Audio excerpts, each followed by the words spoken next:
से पहले तो सभी पत्रकार बंधुओं को सादर नमन। आप लोग अपना कीमती समय निकालकर यहाँ पर आए उसके लिए बहुत बहुत धन्यवाद, बहुत बहुत शुक्रिया आपका। ये भागलपुर हमेशा से बिहार में अपनी एक अग्रिम भूमिका में एक शहर रहा और मुझे माँ गंगा को नमन करते हुए खुशी हो रही है कि आज मैं भागलपुर की इस भूमि पर आया हूँ।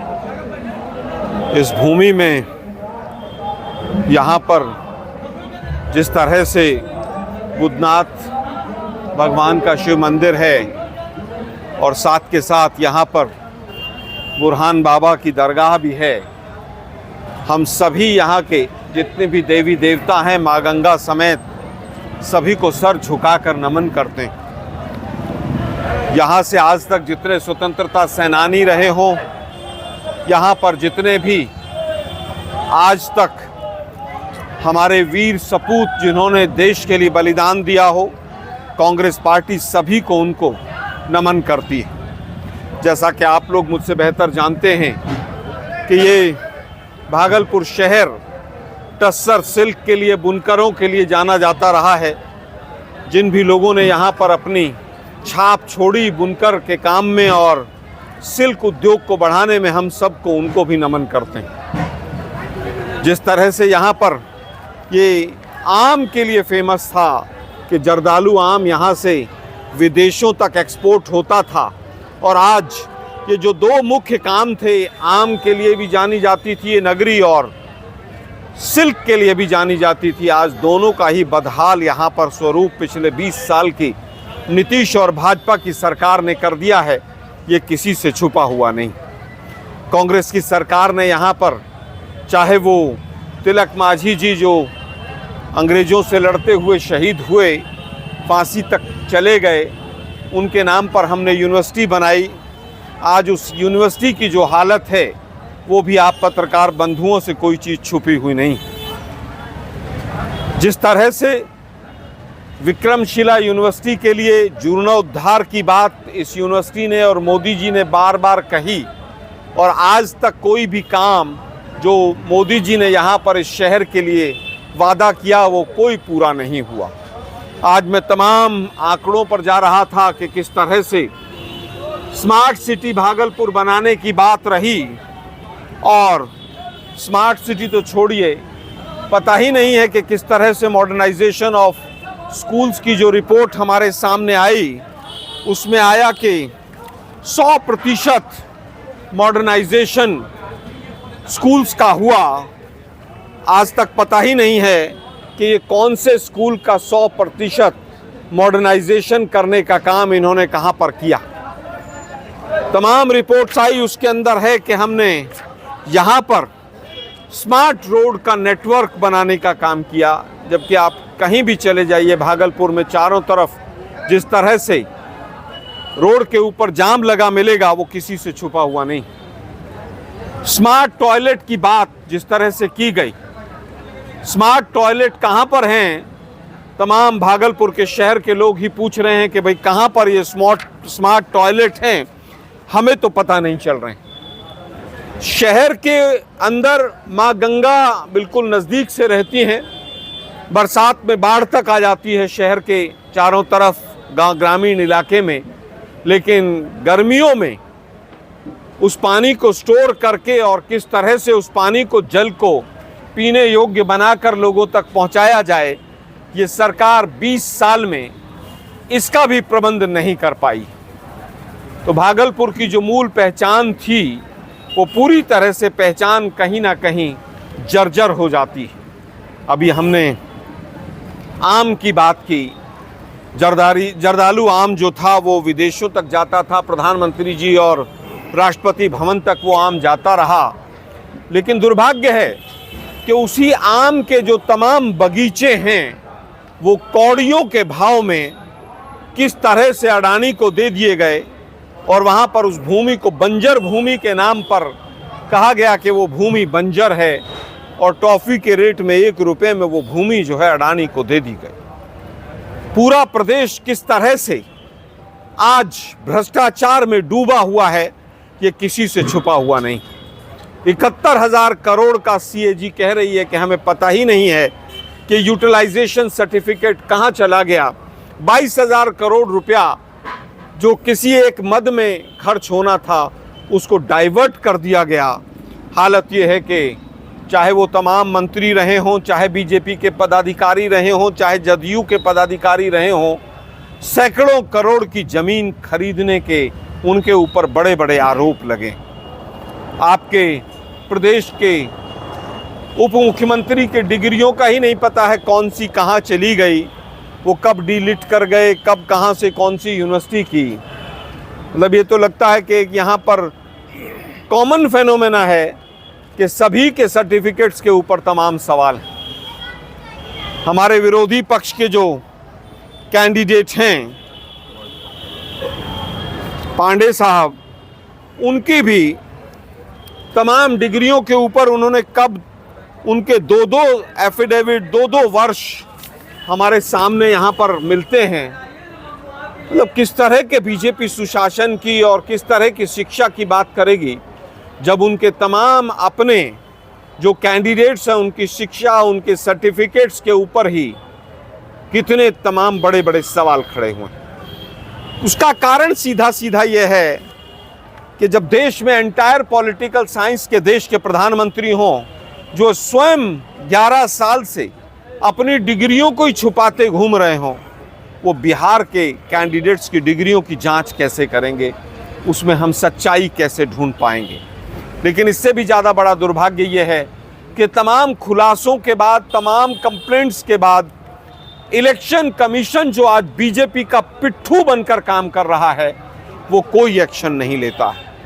वो वोट चोरी में सीधे सीधे तौर पर इन्वॉल्व है। ज्ञानेश कुमार गुप्ता जी का ज्ञान जो है इतना भ्रामक हो चुका है कि वो विपक्ष से सवाल पूछते हैं और मोदी जी की सरकारें चोरी करके बनवाने का काम करते हैं। ये किसी से छुपा हुआ नहीं। में बिहार की इतनी खस्ता हालत क्यों है, पलायन सबसे ज़्यादा क्यों है, शिक्षा के क्षेत्र में ड्रॉप आउट रेट सबसे ज़्यादा क्यों है, महिला अत्याचार, महिला उत्पीड़न के में बिहार का नंबर यूपी के बाद दूसरे नंबर पर क्यों है, पलायन सबसे ज़्यादा यहाँ से क्यों होता है, बेरोजगारी दर सबसे ज़्यादा यहाँ पर क्यों है, और मोदी जी जो तमाम आप भाषण देकर यहाँ चले जाते हैं जनता को गुमराह करके कि मोतिहारी की चीनी मिल में दोबारा आऊँगा तो यहीं की चीनी से चाय पीऊँगा और पता नहीं कौन कौन से।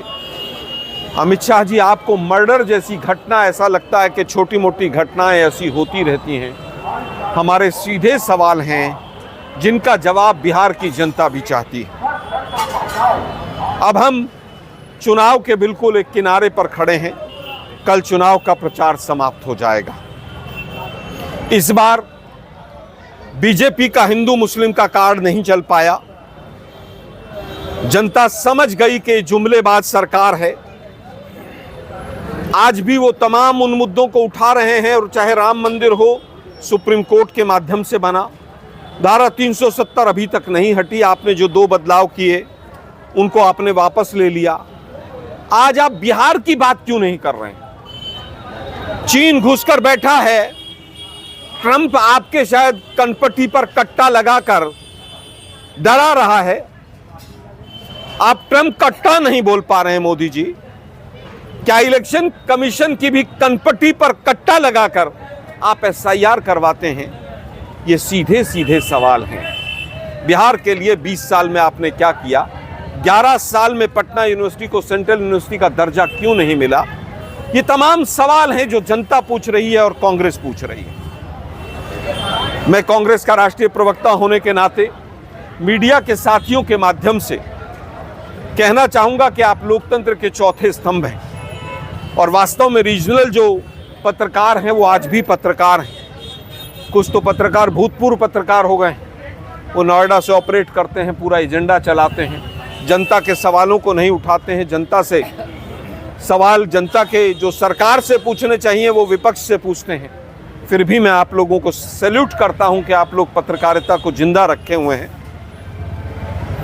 आज आप हमारी बात को जनता तक पहुंचाइए कि कौन सी सरकार चाहिए जो आपको 25 लाख का हेल्थ इंश्योरेंस देगी, जो आजीविका दीदियों को 30,000 रुपये महीना देगी, वृद्धावस्था पेंशन को बढ़ाएगी, जो सरकार रोजगार की बात कर रही है, रोजगार देने की बात कर रही है। और पहले भी तेजस्वी जी जब उप मुख्यमंत्री थे तो उस समय पर रोजगार दिया गया।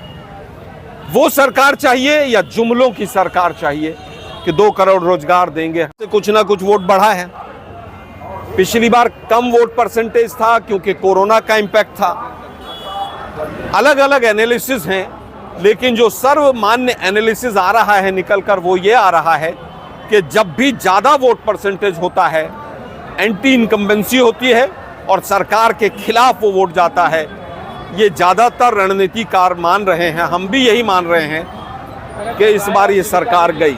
महिलाएं और जीविका दीदी का इस बार ज़्यादा परसेंटेज है, ऐसा पक्ष वाले कह रहे हैं। देखिए, वो अपने पक्ष की बात करेंगे, लेकिन अगर आपने 20 साल महिलाओं के लिए बहुत अच्छा काम किया था तो 10-10 हज़ार रुपये की रिश्वत देने की आपको क्यों ज़रूरत पड़ी? और अगर ये इतनी ही अच्छी योजना थी तो पूरे देश में क्यों नहीं लागू करते? मोदी जी गुजरात में ही कर लेते सबसे पहले। चाहे वो 2 दर्जन से ज्यादा पुल गिर जाते हो,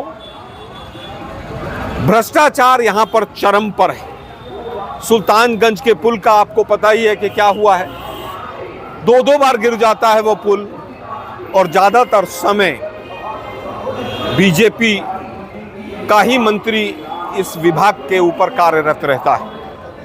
आज हालत यह है कि देश के प्रधानमंत्री की भाषा का स्तर जिस तरह से लगातार गिरता चला जा रहा है, बिहार की जनता कभी इस भाषा को स्वीकार नहीं करेगी। मोदी जी 11 साल हो गए आपकी सरकार को आए हुए, आज भी आप कट्टों की बात करते हैं। किस भाषा का आप उपयोग कर रहे हैं? ये बिहार की जनता बहुत चिंतन और मनन के साथ आपकी भाषा के स्तर को देख रही है। और अमित शाह जी तो गजबे, वो तो जिस राज्य में चुनाव होता है पीछे पीछे घुसपैठिए उनके पीछे पीछे पल्लू पकड़कर चल देते हैं।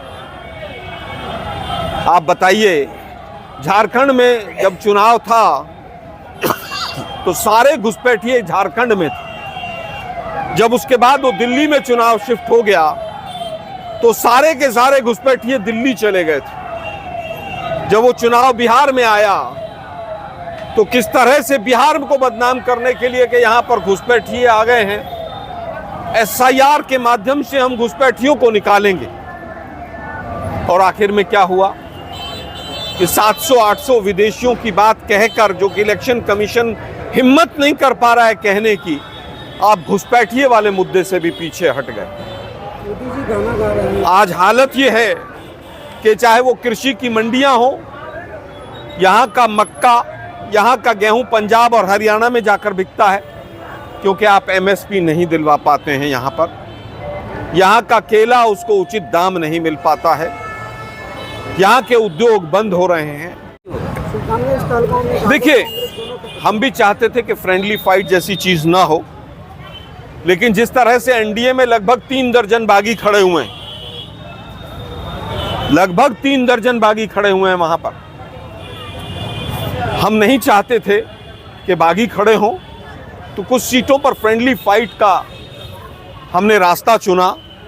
फिर भी हम चाहते थे कि एक कैंडिडेट होता तो बेहतर रहता, लेकिन दुर्भाग्य है कि जिन मोदी जी की अभी बात कर रहे थे आप, ये सृजन घोटाले के जो मुख्य घोटालेबाज हैं, उनके सामने मोदी जी नतमस्तक हैं।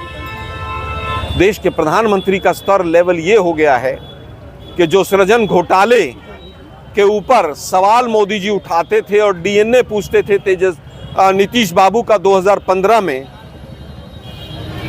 आज मोदी जी आप जिस भी शहर में जाते हैं आपको घोटालेबाज ही क्यों मिलते हैं? क्या पुराना नाता है कोई कट्टेबाजों से आपका? जब भी आपको बार बार कट्टा कट्टा याद आ रहा है, क्या आडवाणी जी के कनपट्टी पे भी कट्टा लगाकर साइड किया था क्या आपने उनको? क्या अडानी ने भी कट्टा लगाया था क्या? कभी कभी बंदरगाह दे देते हैं, कभी 1000 एकड़ जमीन दे देते हैं। ये कट्टों का ही खेल है क्या? हम इस शब्दावली का इस्तेमाल नहीं करना चाहते हैं, लेकिन दुर्भाग्य है कि देश के प्रधानमंत्री हमें इस शब्दावली के लिए मजबूर करते हैं। बहुत दुखद है कि 11 साल प्रधानमंत्री रहने के बाद आप इस तरह की भाषा का उपयोग कर रहे हैं। बार महागठबंधन की सरकार सामने से आ रही है। मोदी जी बिहार में गाना गा रहे हैं कि लगातार सिक्सर के 6 गोली छाती में जो भोजपुरी गाने हैं वो गा रहे हैं, लगातार क्या लगता है? देखिए, हर प्रधानमंत्री का एक अपना स्तर होता है। एंटायर पॉलिटिकल साइंस वाले प्रधानमंत्री होंगे तो इसी तरह के गाने ही गाएंगे। क्या कभी आपने मनमोहन सिंह साहब को कभी इस तरह की भाषा करते हुए सुना था? आप वोट के लिए मोदी जी ने तो कहा था ना, राहुल जी ने तो कहा था कि मोदी जी किसी भी स्तर तक जा सकते हैं। जो राहुल जी कहकर गए उसको मोदी जी प्रूव कर रहे हैं। मैं इससे ज्यादा कुछ नहीं कहूंगा। राहुल जी की सभा में आपके जो प्रत्याशी के मुख्य सलाहकार हैं, राइट हैंड हैं, देश के गृह मंत्री हैं, वो स्वयं तड़ी पार रहे हैं। इससे ज्यादा मैं नहीं कहूंगा। बिहार की जनता समझदार है। मोदी जी बताएं ना, कौन से शर्मा जी, क्या नाता है इनका? उनका चीन से भी